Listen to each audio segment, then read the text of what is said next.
Hello? Can you hear me now? Yes, I can. Okay, Awesome. cool. Sorry. No, no problem. I'm like I can't. I'm computer illiterate. I can't work this thing. Oh, that's fine. So can we get started? Yeah, absolutely. Sorry I was a little bit late. The first one that I did ran a little bit behind. Oh, no problem. It's because of me too. They wanted to do video. I don't know how to do this stuff. Oh, don't worry. How are you? I'm doing well. How are you? I'm good as well. So our first question is, there was a 2-year gap between Forever Halloween and American Candy.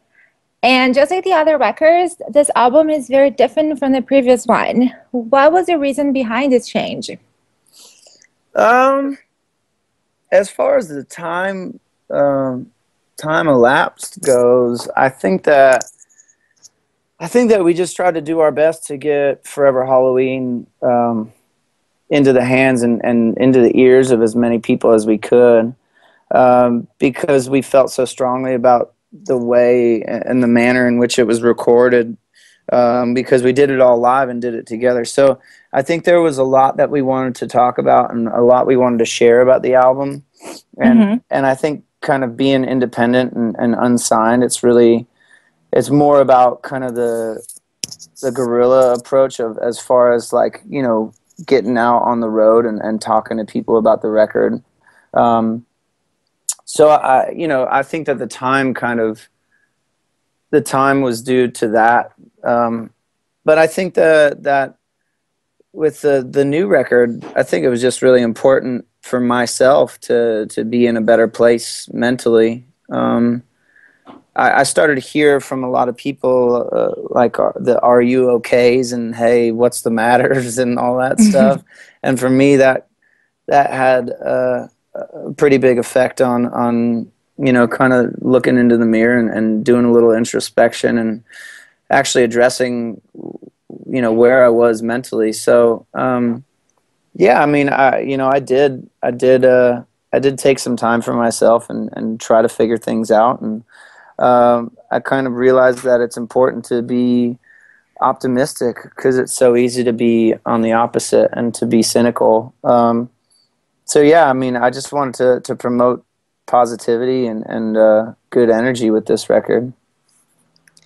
Cool, awesome. And speaking of which, American Candy, like lyric-wise, there's like a big variety. Yeah. So some of the songs are very mellow, catchy, and some are very personal as well. And I was wondering, how was it for you to expose yourself and your personal life on 24 Floors? You know, that was a really tough one to kind of release, but I think in retrospect, it's really important that I did release it. You know, I don't want to talk too much about the actual meaning behind the song because I think it's kind of clear, but I just wanted to really provide people with similar feelings the notion that they're not alone, because I think that in everyday life we can get so caught up and get so self-absorbed that I think that we kind of forget that everybody kind of has, you know, plight, and everybody, you know, feels struggle. On what level, I'm not sure. I think that's all relative, but I think it was really important to kind of speak that and to let people know that they're not alone. And you know, hopefully it helps some people get out of some dark places. Cool. That's really interesting, and that's really beautiful as well. What can you tell us about the recording process for American Candy? Why did you guys take a break from social media? Well, first of all, it was way different than Forever Halloween in the fact that we went back to the digital recording process. I think that the reason that we disconnected ourselves was to focus solely on the task, which was recording an album. We went out to Joshua Tree, California, which is in the desert, so it's essentially in the middle of nowhere, and rented a house. And yeah, and just we had 32 days to record, which, seems like a lot of time, which it was an ample amount of time for us, but I think it was just really important that we focused every ounce of energy on the record, and you know, the no distractions thing really helped. I believe shape the sound of the record, and just I think it helped maintain that focus and kind of the universal sound that the album kind of exudes. Oh, so for 32 days, it was just you guys in the middle of the desert recording, basically? Yeah, we got really lucky. We did, I don't know if y'all have it in Brazil, but we have a thing called Airbnb. And basically it's people that rent their houses for, you know, it can be a weekend or a month. And we found a really, really great house that this great man rented to us with kind of no reservations, and he had residents kind of record music in his place before, which was really cool. And we had, like, the closest neighbor was probably 100 yards away, so we could make music and make noise until late at night and not worry about, you know, bothering anybody. So yeah, we got really lucky with the design of the house too, because it just worked really harmoniously with all the equipment and everything. Oh, awesome. That is really dope. Yeah. You guys are coming back to Brazil next week. We are. I've heard that you guys are super excited to be back here. What is the best memory that you have from our country? Oh, man. You know, we've had so many great times. I don't think you can ever recreate the first time visiting.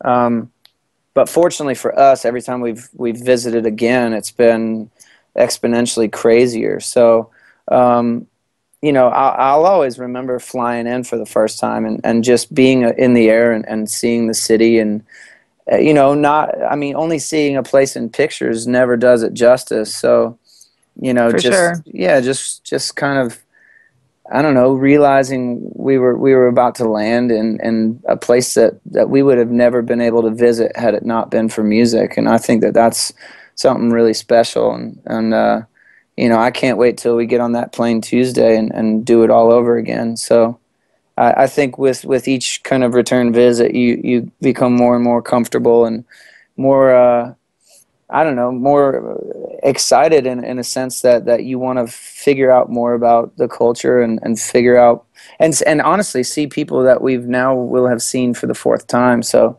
I don't know, it's really, really, really, really exciting. And what is the band expecting from the Brazilian Candy Tour? Oh, man. We're bringing over our buddy Brennan from the Technicolors. And I was just talking to the young lady right before this. It's really exciting for me and for us to be able to provide somebody else with that opportunity, that they get to visit, you know, such a beautiful place for the first time because of music. And I think I'm really excited to see how he kind of digests the whole experience, and how he, you know, I'm excited to see the smile on his face when he walks out on stage that first time. I'm really, really excited. I think it's like a proud parent moment. You know what I mean? Yeah. Especially because, I don't know, the energy like from Brazilian fans is like out of this world. It's hell yeah. Exciting. It's insane. And what can the fans expect from the tour? Oh, man. I think inevitably it's going to be different than the last time. We're bringing over new songs this time, obviously. So we're focused on playing. We're going to play half of the new album, which sounds like a lot, but in reality, it's only 5 songs. But we're going to do our best to balance, you know, old and new, just like we always do. But I don't know. I think people will notice that there's a new energy about us on stage, and there's a new, I don't know, a new layer to what we're doing that hopefully they haven't seen or felt in the past. And speaking of concerts, the band has also recently announced a Free for All tour, which is going to be a completed tour for everyone that wishes to attend. How did you guys come up with this idea? Well, we've had the idea for a while now. I think that, you know, for us, it's always been important that we maintain a super healthy relationship with the people that support our music and what we do. And to be honest, there's been so many times when we wished that we could, you know, call and thank everybody that's bought a record or come to a show or, you know, left a comment on our Facebook or whatever. But in reality, it's just so hard to do. And so instead of releasing like you know, a free song or another music video, we decided that a pretty cool way of giving back would be to put on these free shows and you know, hopefully get people that haven't you know, mustered up the courage to come see us or mustered up the money to come see us, the opportunity to do so for free. So hopefully, you know, it's to the people that have been supporting us for so long and come to so many shows, hopefully it's you know, hopefully they recognize it as 100% for them and a gift for them. And then meanwhile, hopefully they bring some of those friends that were on the fence and you know, not 100% sure if they wanted to go see us. So I'm really excited to see how it all pans out. We're kind of nervous. We don't know what to expect, but I think that's what's making it all really, really exciting. Oh, for sure. Is it going to be like mostly like an acoustic tour, or are you going to be like a full concert? Yeah, it'll be full concert. The interesting thing is we're going to have to build the stage ourselves, and we're going to have to build the PA. So, you know, it's it's going to take a lot of hard work, but I think that you know, all things if all things go according to plan, it'll be well worth it. Awesome. And how about the fall tour, where you guys are going to be playing the new album in its entirety? Yeah, I mean, those are going to be kind of interlaced with those other free shows, just because we couldn't afford to actually go on tour and do a month and a half long of only free shows, because we're paying to play and to rent out those venues that we're playing for free. So we still needed to make enough gas money to get back home. So we decided, instead of just putting on a normal show, we've done it in the past with a few albums, and we've played things from start to finish. And I don't know. I think that it's just really important for people to hear a body of work in that setting and kind of played like that, because it hopefully translates. You know, the idea that we put everything into what we do and into this most recent album. So hopefully people appreciate it. Oh, for sure they will. 2015 has been a big year for the band so far. And what can we expect next? Can you give us a glimpse of your plans or any ideas for the future? Yeah, I mean, we just finished up recording some stuff that we're going to release hopefully before Christmas.